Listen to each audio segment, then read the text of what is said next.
বহুল প্রত্যাশিত বিপিএল সামনে শুরু হতে চলছে। এই বিপিএল নিয়ে আসলে প্রত্যেকবারই বরাবরই হচ্ছে বিসিবি কে অনেকভাবে ট্রোল করা হয়।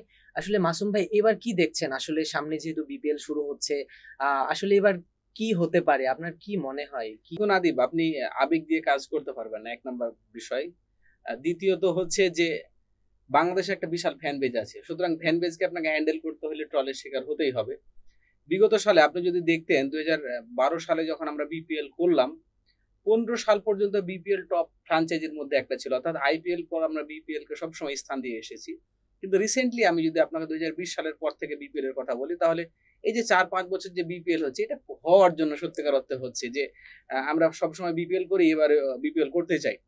তো এবার ব্যাপারটা হচ্ছে যে এর আগেও অনেক ঢাকঢোল পিটানো হয়। বিপিএল ইস্যুটাই হচ্ছে কি যে শুরু হওয়ার 2-3 মাস আগে একটা বিশাল ঢাকঢোল পিটানো হয়, এই নিয়ে আসবো, সেই নিয়ে আসবো, এই প্লেয়ার আসবে, সেই প্লেয়ার আসবে। দিন শেষে গিয়ে আমরা কোনো কিছুই পাই না। আমরা পাই না বলতে বাংলাদেশ সমর্থকরা পায় না। যখন আমরা মাঠে ক্রিকেট খেলা দেখি কিংবা টেলিভিশনে ক্রিকেট খেলা দেখি, তখন মনে হয় যে ভারতের রঞ্জি ট্রফির চাইতেও ব্রডকাস্টিং সিস্টেমটা বড় খুবই কিছু? খারাপ। হ্যাঁ, আমরা 36টা ক্যামেরা নিয়ে আসবো। আসলেই 36টা ক্যামেরা নিয়ে আসার পর 30টায় লুকিয়ে রাখে কিনা এ বিষয়টা জি, আসলে মাসুম সবচেয়ে ভাই। প্রশ্নের জায়গা আদিব।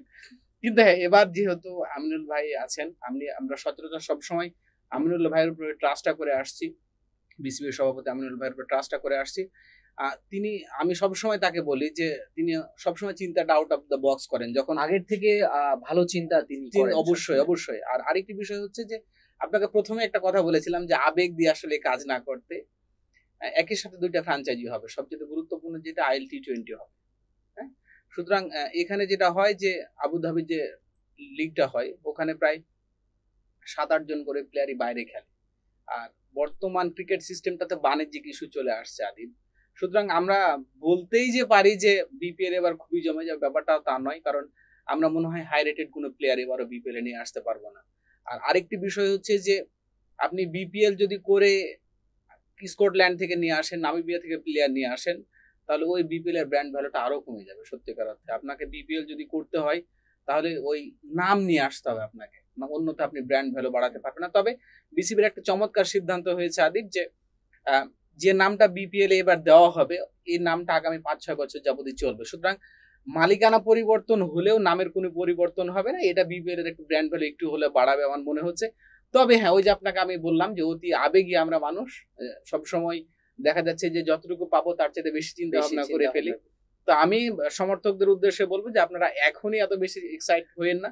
আগে বিপিএলটা হোক, আমরা পরীক্ষা-নিরীক্ষা করে দেখি, তারপর অবশ্য সিদ্ধান্ত নেই। আর বাংলাদেশের যে বা ক্রিকেট ভক্ত যারা আছে তারা কিন্তু বাংলাদেশকে নিয়ে অনেক বেশি প্রত্যাশা রাখে, ডেফিনিটলি, ডেফিনিটলি। প্লেয়ারদেরকে নিয়ে। কিন্তু দিন শেষে আসলে কিন্তু তেমনটা পায় না যতটা আশা করে। আপনি এটাই এটাই বুঝাচ্ছেন যে আসলে যেন এত এটা বেশি এটা আশা না করা এক্সাক্টলি, হয়। এক্সাক্টলি আদিব, আসলে এটাই হয়ে আসছে। আসলে ক্রিকেটারদের জন্য বিসিবির জন্য এটা আশীর্বাদ যে একটা বিশাল জনগোষ্ঠী বাংলাদেশ সমর্থক আছে, যেখানে পৃথিবীর যে কোনো প্রান্তেই হোক। আপনি ইন্ডিয়াতে যান, তাও বাংলাদেশের সমর্থক পাবেন। আপনি যে কোনো কান্ট্রিতে যান, বাংলাদেশের সমর্থক পাবেন। মাসুম রেজা, আপনি জানেন যে মোহাম্মদ আশরাফুল তিনি ব্যাটিং কোচ হয়েছে।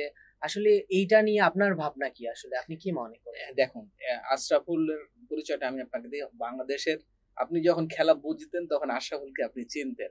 বাংলাদেশের ১ম গ্লোবাল স্টার যাকে আমরা বলি। এখন আশরাফুল লেভেল 3 কোচিং সম্পূর্ণ করেছেন। বাংলাদেশ জাতীয় দলে এই মুহূর্তে ব্যাটিং কোচের একজন প্রয়োজন আছে।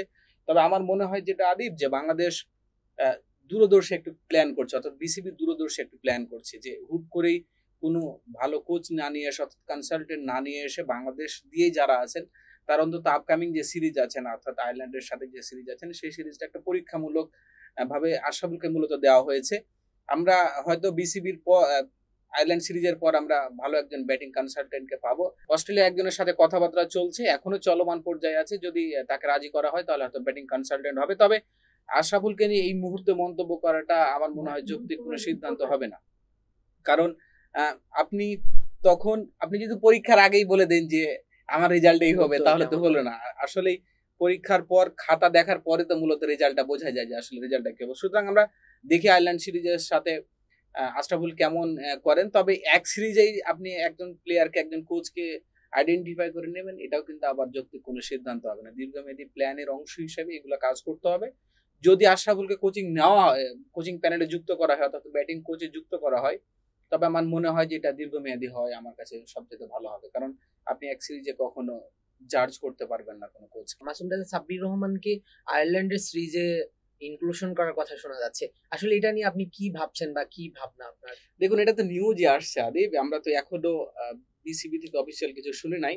তবে বোর্ড মিটিং এ পরিচালক 2-4 জনের মধ্যে এরকম কথা বলা বলি হচ্ছে যে যদি সাব্বির রহমানকে নেক্সট সিরিজে অর্থাৎ আয়ারল্যান্ডের সাথে সিরিজে যদি ইনক্লুশন করা যায় তাহলে কেমন হয়। এখন ব্যাপারটা হচ্ছে যে সাব্বির রহমান দলে কোথাও পারফর্ম করে কিন্তু এই বিবেচনায় আসছে না। মুশকিলটা হচ্ছে যে বর্তমান দলে যারা আছেন অর্থাৎ মিডিল অর্ডার, আমরা যদি জাকির আলী অনিকের কথা বলি, শামীম পাটোয়ারির কথা বলি, কিংবা নুরুল হাসান সোহানের কথা বলি, সবাই কিন্তু আউট অফ দ্য ফর্ম। এই ভাবনা চিন্তাই মূলত সাব্বির রহমানকে আলোচনায় নিয়ে আসছে। তবে আয়ারল্যান্ডের সাথে যদি সাব্বির রহমানকে দলে যুক্ত করা হয় তাহলে এটা প্রশ্নবিদ্ধ একটা সিদ্ধান্ত হবে, বিকজ আপনাকে তাকে সুযোগ দেওয়া দরকার। সুযোগ দেওয়া দরকার মানে বলতে আমি বোঝাচ্ছি আয়মান যে আপনি যদি সার্কেলের মধ্যে থাকেন, এখন কোন সার্কেলের মধ্যে কিন্তু সাব্বির রহমান নেই, আপনি হঠাৎ করে তাকে দলে নিয়ে চলে আসলেন, এটাও একটা প্রশ্নবিদ্ধ সিদ্ধান্ত হবে। আপনি যেহেতু এটা বললেন যে আমি কিছুদিন আগে ফেসবুকের একটা পেজে সাব্বির রহমানকে নিয়ে একটা পোস্ট দেখছিলাম, সেইখানে অনেকগুলো কমেন্টস করেছিল তাদের ভক্তরা বা যারা ক্রিকেট প্রেমী তারা। দেখেছি যে সাব্বির রহমানকে নিয়ে আসার সিরিজে নিয়ে আসার যে ব্যাপারটা নিয়ে একটা পোস্ট করা হয়েছিল, সেখানে কিন্তু অনেক কমেন্টস আমি পড়েছি এবং বেশিরভাগই দেখেছি যে প্রশ্নবিদ্ধই করা হচ্ছে তাকে, আমি এটা দেখেছি। ব্যাপারটা তো আসলেই তাই। আপনি সবকিছুর একটা প্রসেস আছে আদিব, আপনি হুট করে একটা প্লেয়ারকে যে ব্যাপারটা বিসিবির এই ব্যর্থতাটা আমি সবসময় মনে করি আদিব, যে একটা প্লেয়ার যখন জাতীয় দল থেকে বের হয়ে যায়, আমি আফিফ হোসেন ধ্রুবর কথা বলি, এই বা সাব্বির রহমান বলি, নাসির হোসেনের কথা বলি, এরা যখন জাতীয় দল থেকে বের হয়ে গেল তখন মোটামুটি ক্রিকেট থেকেই বের হয়ে গেছে। আপনার হাই পারফরমেন্স ইউনিট কই, আপনার বাংলা টাইগার্স কই, আপনার এ দল কই, আপনার ছায়া দল কই, সবগুলোকে যদি সবগুলোকে যদি আপনি কানেক্টিভিটির মধ্যে নিয়ে আসতে পারেন আদিব, আপনার এ দলের জাতীয় দলের প্লেয়ার কমে গেছে, তখন আপনি হাত দিবেন কোথায়? এ দলে। এখন আপনার এ দলের প্লেয়ার কই, এ দলটাই আসলে কই? আপনার জাতীয় দলের প্লেয়ার প্রডিউস করে মূলত এ দল, এখন এ দলের প্লেয়ার গুলো কোথায়? আপনার রেঞ্জের মধ্যে কিন্তু নেই। আপনাকে এই যে বিশেষত্বগুলো ঘটে আদিব, আপনার দেশে আসলে স্পোর্টস সায়েন্স বলে কিছু নেই, স্পোর্টস মেকানিজম বলে কিছু নেই, বায়োমেকানিজম বলে কিছু নেই, আমাদের আসলে স্পোর্টস ল্যাবই নেই। স্পোর্টস ল্যাবটা থাকলে কি হয় আদিব, ওই প্লেয়ারটা সার্বক্ষণিক একটা সার্কেলের মধ্যে থাকে, ওই প্লেয়ারটা খাবে কি, ওই প্লেয়ারটার স্পোর্টস সায়েন্স সম্পর্কে একটা প্রপার ধারণা থাকে, ওর ডেইলি রুটিন সম্পর্কে একটা প্রপার ধারণা থাকে। এটা ম্যাক্সিমাম বোর্ডে এখন করা হচ্ছে। আমাদের বাংলাদেশেও এ নিয়ে কথা হয়েছে, বিসিবি একটা চমৎকার উদ্যোগ নিয়েছেন এবং আমি প্রত্যাশা করি যে এটা অল্প কিছু দিনের মধ্যে হয়তো বিসিবি বাস্তবায়ন করতে পারবেন। তখন এই যে সাব্বির রহমানের ইস্যুটা আসলে বা নাসির হোসেনের ইস্যুটা, এরা চাইলেও আনফিট থাকতে পারবেন না, কারণ বিসিবি সবসময় এদের মনিটরিং করবেন এবং এদের প্রত্যেকটা পদক্ষেপ আসলেই বিসিবি কাউন্টার করতে পারবেন, যেমনটা ইন্ডিয়াতে করা হয় কিংবা অস্ট্রেলিয়াতে করা হয়।